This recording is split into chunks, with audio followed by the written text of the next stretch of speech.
Now, the goals and rules governing the sports competition is the foundation upon which all the other knowledge sits. All sports organizations have beginning coaching seminars where you can learn about the rules and the philosophy governing the competition and the skills of your sport. And you will usually need to join your national sport organization to qualify for these introductory seminars.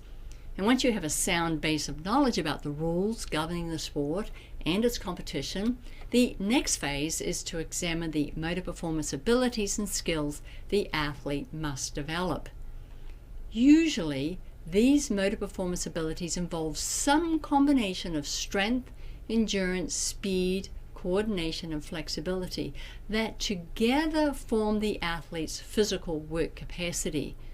Different sports will emphasize one or more motor performance abilities, and therefore the makeup of the physical work capacities of each athlete in each sport are slightly different.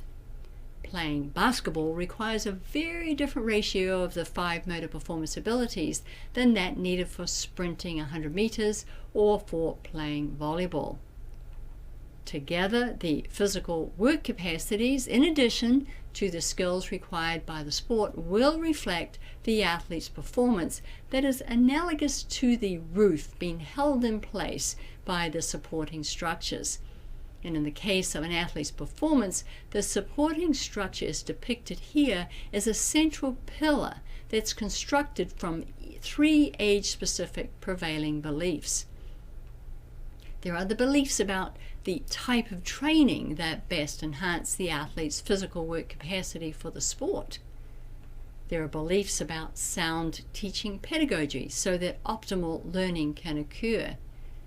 And there are beliefs about the most proficient strategies for performing the skills, tactics, and technique of the sport. Insights into how to build the central supporting pillar from these supporting beliefs comes from 2 sources. The first source is the input from coaches, athletes, and scientists. And the second source is the knowledge provided by several science disciplines.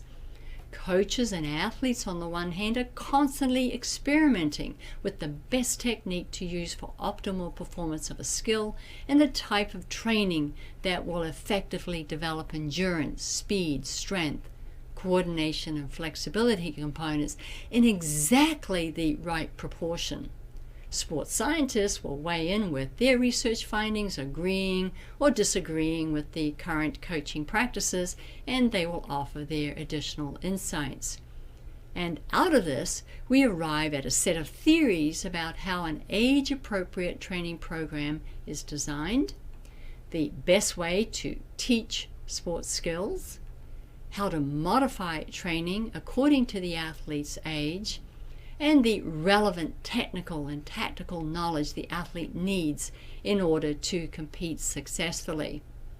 And the science disciplines of physiology, training theory, growth and maturation, motor learning, biomechanics, and psychology, among many other sciences, provide insights into the athlete's biological and mental functioning throughout growth and maturation. And this knowledge provides the understanding we need to design age-appropriate training.